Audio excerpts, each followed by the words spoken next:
Hey, Nick, welcome back to a new show this time with Podcaster HQ. Hi, Amy. I'm really excited. I think I know we stay connected. Yeah. Probably every couple of months we go back and forth. So I'm really excited to be part of something that you're just trying out, something new. So that's always fun. That's always fun. Well, I'm pleased that you asked me to join you. well, when I was thinking about who to come on the show and talk about their journey, you and I met at the formerly known as MAPCON, now known as the Independent Podcasters Conference, right? And we clicked very easily at that podcast conference, and we've always had this good rapport. You've come on my show previously, the now retired Oh, Chasing Dreams. I was you like, just said old, the I old know show. the retired Chasing Dreams, and I thought you would be a great guest for this show and episode in talking about a podcaster's journey because your podcast, which tip your hat, let them see. Yeah, this Let is them my see. first one. My Yeah. first one that I ended just like you ended Dream Chasers, or took that pivot in Hmm. May of 2020. I think May of 2020 is when I tipped the hat to this show. And it's funny, I was just telling you earlier before you hit Yeah, record, my daughter found this hat. I hadn't seen it in a year. She found it in the couch, which is so weird. it's timely. It was meant to be. But now you've picked up a new show. And so, Hmm. as you're fresh on this launching of a new show, you're 8 episodes in, you're doing wonderful. You have a new co host. I thought it might be a good time to kind of catch your reflections on what it was like in your podcast journey, right? So, you mind if we take a look back? Go for it.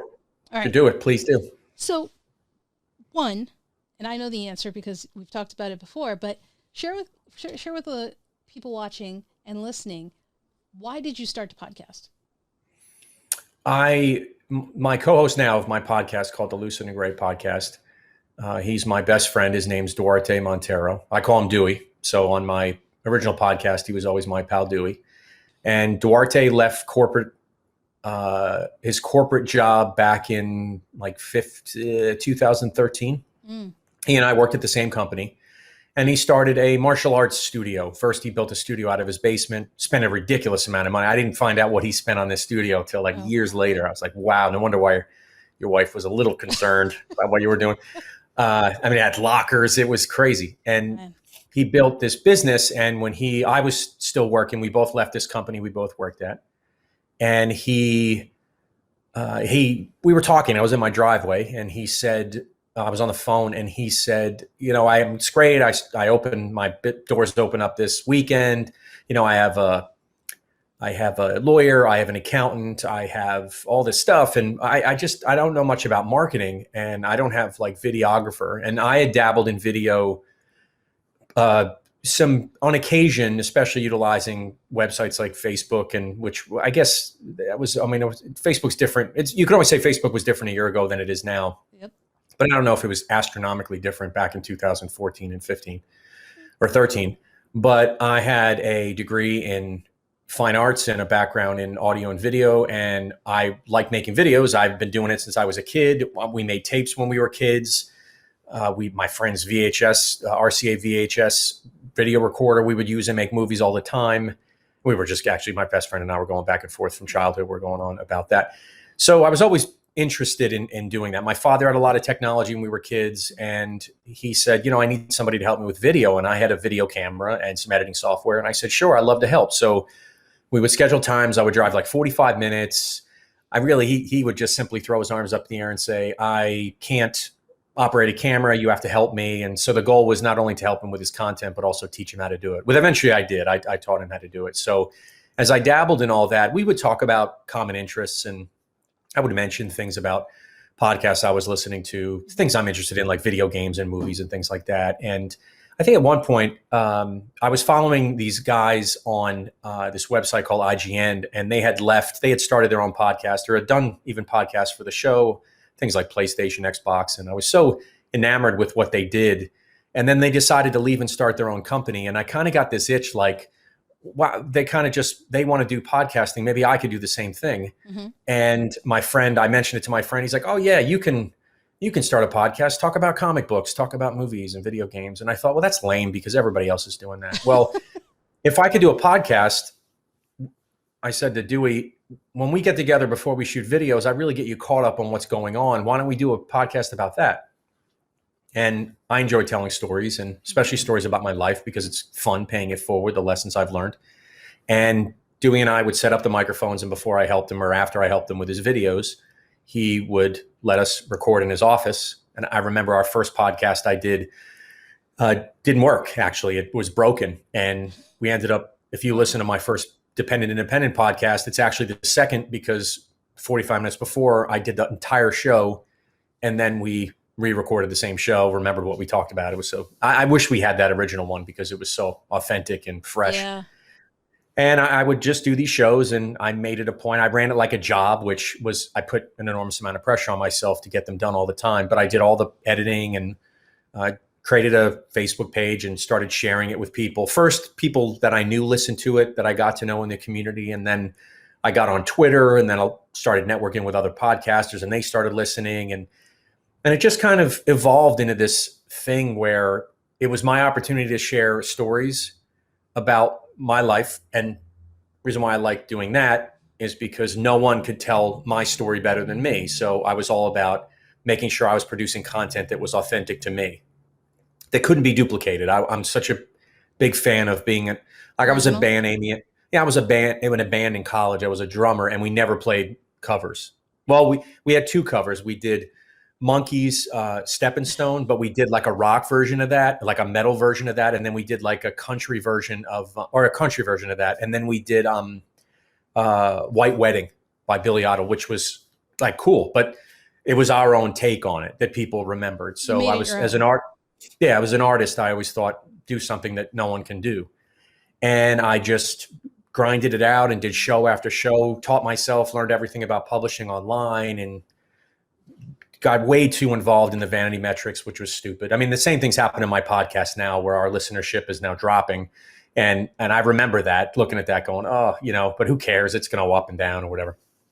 So getting into podcasting, I look at podcasting, Amy, as like this hourglass. So if you're looking to get in podcasting, you're in a world in the top where people talk about podcasting. They might mention what they listen to or recommend something. But when you go through the bottom or the middle of that top of that hourglass, and once you get in it, it becomes a world just as big as your world before, but full of like podcasting stimulation, like podcasts where people do podcasting. My friend Clay Groves does just a podcast on fishing, and all these called Fish Nerds, and all these weird things. And then the big eye opener was when I went and attended the conference. I went by myself. I went to the first Mid-Atlantic Podcast Conference, which you mentioned before. Joe Pardo, Super Joe Pardo, who is amazing at just organizing things. And I just started learning and seeing all these people that one is express themselves, because I was in this corporate environment where I didn't really enjoy. I mean, I enjoyed what I did, but it was because I made a living and I was good at it, but I don't think I was extremely passionate about it. I was passionate about bringing people together, and I saw that podcasting was a way to do that. Right. I built a community online and listeners and things like that. And then once after that conference, I met all these podcasters and then learned there's so much more for me to learn. And two, if I keep doing this could become something that I didn't quite know it was going to become. And I remember when I met you, you were helping facilitate Joe's conference. Right. And to me, you were a big deal. Like, I was like, who is this person? And you were like commanding and, directing everybody. And you had, I think that was the year I did the 8-minute, the 8-minute speech. And I was like, totally, I winged it, and I was totally on time. And then the next year I did the 20-minute, and then it was probably one of my most powerful public speaking engagements I ever had. And I got a taste for expressing myself in a way that really made an impact, and then was able to even share it my last time in 19, when I started my own business and left corporate and started discovering myself. But podcasting has always been part of that. As much as my show ended in May 2020, which is so amazing too, because I started listening to my shows. I never listened to them.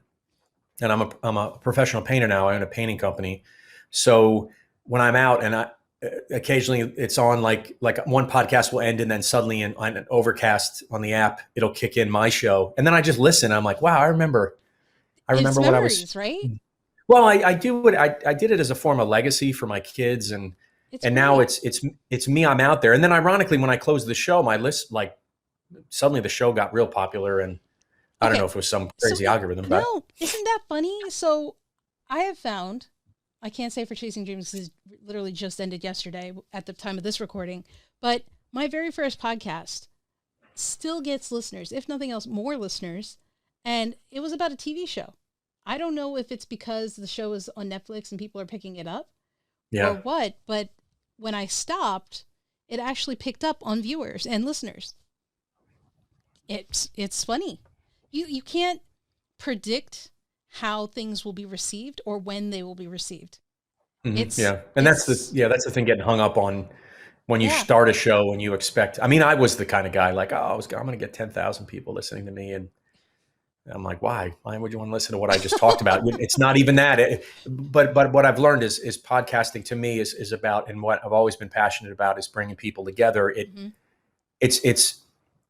It was fun. I did live events in town and had people come and see me, and I built a group around that and a community around that. And then I utilize Facebook, and my podcasting page is still out there. And occasionally I'll get an algorithm notification that'll say, hey, 2 people checked out your page. And I've always thought, do I go back? I find myself even mentioning the show sometimes on my new podcast, and I don't want to get too hung up on that. Sometimes it's an insecurity of built, because it's when you take that much. I took over a year off, and then trying to podcast again, you really got to start from scratch. Especially if if you're talking about a topic that you're learning about or trying. I think my second episode, I deleted like 30 minutes of me talking, 30 minutes of me just rambling like I used to do on my podcast, because it had nothing to do with the show. And I've become more critical and more purposeful on how I present myself on my new podcast, which is so different. It's still me, but It's it's growth. very, very different. It's growth, right? And so I want to ask you a few questions. So one, as someone who has stopped in a podcast, right? And now you've picked up a new one. Mm-hmm. Oftentimes podcasters sometimes feel like we have to go on and on and on and keep recording because we have a podcast. Sometimes we don't know when to say when, or when to say, it may be time for me to stop for whatever reason, right? We just don't often think about stopping until sometimes it's too late, or we've overstayed, or, when we're it's become you're in a rut. You're like, I have to record because I have a podcast. What was it for you in stopping the independent? Mm-hmm. What were you thinking about when you stopped? Well, for your listeners and viewers, I started the show and then made this goal that became kind of a kitschy thing where it's a 200 episode podcast. So I knew I could get past 100, which this hat right here, actually, I made on our 100th episode. Nice. In the back, it has a hashtag that says 100 more to go. And I knew that 200 was an aspiring goal, and I knew I could do it. And I thought, well, that's 5 years because we recorded every week, and it's 50-ish. And then sometimes I even reproduced. If I had a week off, I would post an older show and find some other way to reflect it on my life. And the show helped me in 2019 in 18 when I lost my job, but through 19. But as I started, I'm a content creator, so I started using content to really promote my business. And my company's called I Heart Painting. I'm based out of Hamilton, New Jersey, in South Jersey, and it wasn't anything 2 years ago, but based on all the experience I had with marketing myself and having a personal brand through my podcast, I was able to start focusing that attention and that energy on content creation into my business rather than the show. And then I found myself expressing what I wanted to express in the headspace I was at on my business page and through my Instagram content. And I realized it's kind of redundant if I did it on my podcast. And then I just kind of lost interest. It was okay. As much as I wanted to do 200 episodes, and I think there's like 257 episodes out there, but some of them are mini-sodes. I didn't count these. Like when I first started, I would do like half episodes, and I just kept changing. So there's really more. I mean, technically I achieved the goal that you can go out there and binge listen to it. And what is that? 200-300 hours worth of content, of my life, which is pretty amazing. I just didn't want to do it. It's still my show. It's not like I was obligated. I didn't really, I mean, I don't even know if I started really taking my time spacing. Then I was like, this is a lot of work. It's a lot of work to do that. And how can I focus as an artist, focus my efforts in different places? And that's all I did. And the show that we have now, we didn't think about, my best friend and I didn't think about doing it until like a year and a half later, but it's very connected to what our content is. So I might mention something we talked about on the podcast, like on my LinkedIn page, you see that I promote my podcast, which is an extension of me and my business. I promote my work, which is my business and me. And I never thought in a million years, like when I started recording in December of 14 and then published in 15, that show would be something that would lead me to you and lead me to the conference and all that. And it's out there. It's fun. It made me feel good too. I mean, it was self-serving, but it made me feel good to express myself in a way that people are like, you know what? I really heard what you said. So yeah, that's why I ended it. I mean, it was a time to say, you know what? I think I need to stop. And I think that's something that people struggle with, is that you have to kind of take a step back and look at, is this the right time? And it's okay if it is. It's okay. I mean, for me, and stopping at 250, similar to you, it was time for a pivot. I mean, I could have easily kept going with interviews. There are so many dream chasers out there that I could interview and have on the show. But I felt like for myself and my attentions, and podcasting is hard. It takes work. It was time for a new direction, which is why at 250, I retired it. But I think sometimes we don't realize it's okay to stop podcasting. But why? Why do you think people don't realize that? Like, why? Because it's a routine. They're used to it. You mean they just want to keep going and grinding? I mean, usually you have to sacrifice the content because it's forced. The hustle and the grind is a cool thing, apparently, right? I mean, it's so often you hear, you got to hustle. And maybe their goal, it depends on what their goals are. Yeah. I think we don't realize that our goals and our intentions change with time, and it's okay to change with it, right? Yeah, I never thought in a million years I'd use podcasting, Amy, to make millions of dollars. I didn't think podcasting would take me the places it's taken me, but it's but I think there's a stigma where I've been asked like this, where people are like, "Here, how can you make money from podcasting?" I actually did a presentation on Joe Pardo's Podcast University about how podcasting has created revenue for me in other ways. It's really that's how you got to look at it. If you dive in there thinking I'm going to be like Joe Rogan, and which people forget, Joe Rogan was on a successful sitcom. He was enormously involved in MMA and the UFC, and of course he's going to bring all those people to listen. That's ridiculous. Why you wouldn't think that? But when you're nobody in the content media space and then you try something, I think it's very aspirational to say, but you better have a really good hook and a really good angle and have a book ready to be published in order to generate the revenue that you think you can provide for your family and all that. I mean, Amy, when I lost my job in 18 and then didn't really quite know what I was doing, I actually was a podcast producer. I couldn't pay the mortgage with it, but I produced, like 5 or 6, there's podcasters out there that I helped launch. But it just wasn't. Actually, you know what? And then I hit a point where I was like, I hate doing this. Like, it's fun, but it's just so. I don't want to sit here and edit your show, and it's just it. And then that's what's now. I just do my own content is what I do. I don't even want to outsource it. I'll work my butt off producing my own content. But it's interesting because I think the message, to your point, the stigma about podcast and money. I think because people hear and see the news, which talks about the people who are popular, the people who are successful monetarily, because they either already have a platform, they already have an inbuilt audience, right? They have sponsors, they have the ads. So people think everybody is doing that in podcasting. Like, that is the norm. When in reality, making money through podcasting is usually indirectly. Like you spoke on the Podcast University with Joe, it's through other avenues. It comes that way for a majority of people. But people don't often, so when they get into it, they're like, where's the money? Where's the money? And it's like, it's another avenue for you to bring people in, but you make money indirectly. It's not that you can't make it directly, guys, but.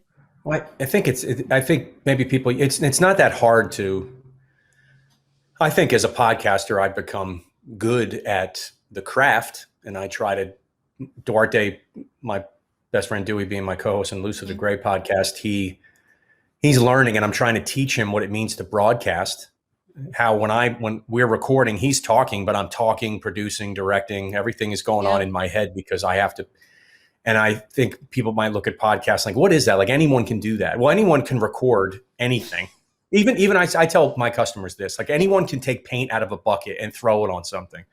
But to do it properly, you have to have some skill. Like you have to have some skill and some patience and competency. And with podcasting, the more you do it, the more competent you get. But then when you get a taste for it and you realize what you can record. Like I remember the first time I recorded a show and talked by myself for an hour. Mm-hmm. And actually, I mean, I could do that now. But that was a skill. Like that took me to take my audience on a journey in an hour, and then make it more concise in 45 minutes and 25 minutes and 30 minutes, and be able to end on 30 minutes without looking at a clock or a timer on a recorder, and you just get it done.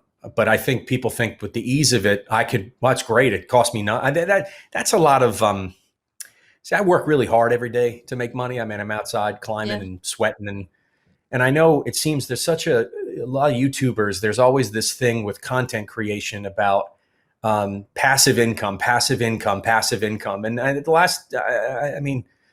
income is what I get when I get a birthday card from my wife's aunt. Like that's passive income. Thank you. You know, she gives me the dollar amount of how old I am.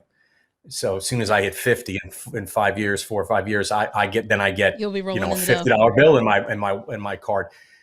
Thank you, Aunt Jan. So the weird thing is that you're right. Like you said before, circle back, you're bombarded with these, passive income and do this and throw it out there and put a course together and all that stuff. Yeah. There's a small amount of people I think that really make millions with podcasting, and like John Lee Dumas and all these guys that kind of were there at the start, but that's with everything. And you got to be there at the start. But as an artist, I always look at it as be different, even how I market my own painting business. I don't do it like other contractors. I'm talking about my feelings and how painting and my passion for painting moves me during the day. But it relates to people, right? I mean, I think that's the thing, because you are genuine in what you're doing. And I think oftentimes we are subjected to certain things all the time, right? So the cool thing is to make passive income right now. I mean, in the last 5 years or so, that's all I keep hearing and seeing YouTubers talk about, make videos about,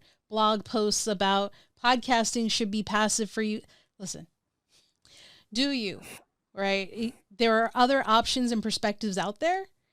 It doesn't have to always be that. But to your point, I think we see it so much that we think that's the only way. It's all aspirational. I mean, you see people that these YouTube videos of this guy, they're like, I signed up for the system, and on Friday and on Monday I had $3,700 in my bank account from one sale that I didn't even sell. And I'm thinking, what? Like, what planet are you from? And then you dig deep and you're like, this system, it's all a con, it's all moving. And I guess I had, when I started podcasting, and then I had it when I went to that first conference, and I saw people there that made six figures and they were podcasting. For that first 6 months after that thing, I was like, I can leave my corporate job and I can make tons of money. And I'm like, why? Like, why? I'm missing something. I'm not working hard. So let me pass this lesson. If you're a podcaster, you got to put the work in. And I say that all the time. You're not going to get any results if you don't work hard. And then working hard makes you money. And to think that me sitting here, some way, somehow, you might be sitting down getting $1,000 checks sent to you, but someone else is busting their hump to make sure you get that. So there's no way that, and I guess that's great. I mean, I guess that's right. But it takes time. Right. I mean, that's the other thing you're talking about, is those people that we see making six figures. We're seeing them at their chapter 20. They're chapter 20. When you first start podcasting, you are at chapter 1. You got to be patient and put in the work, and you will get there. Don't compare their race to your race. It's two different things, guys. It's two different things. But I could definitely tell you that those people that made six figures were very, very handsome people. They were people that now I can't remember the guy, but he had a suit on. He was a handsome dude. And And I was like, this guy's sharp. I mean, but also too, you see that there's such a variety of people. You hear voices, but when you go to a conference, you see so many different types of people in all walks of life that podcast. And absolutely. Some are probably meant for radio, and then some people should be on a stage talking. And that's why the conference was so great, to being able to speak and being able to exercise that. And hopefully, as an extension of Lucid and Gray, Duarte and I it'd be a great opportunity for us, even though we're going to sit back this year at the conference, just for Dewey to check it out. I'm really excited that hopefully we have an opportunity to build some credibility and speak, because ironically, he and I both were corporate executives, and we both know how to speak to 500 people and engage an audience. And it'd be great to be able to, pass something forward, a life lesson. I have no doubt that you guys will connect with so many people that the following year you will knock it out of the park. But I'm anxious. Before I let you go, Nick, I want you to share with these guys probably the one lesson that stood out to you in your podcast journey that you think they should be aware of as they either starting or have just started. There are, and we talk about this on my new show, the human ego is an amazing thing, and it will tell you from day to day that you suck. And it'll also tell you that you're better than everybody else. And I think learning how to tame your ego, and if I could go back and talk to myself in year 1, year 2, because I remember year 2, listenership was down.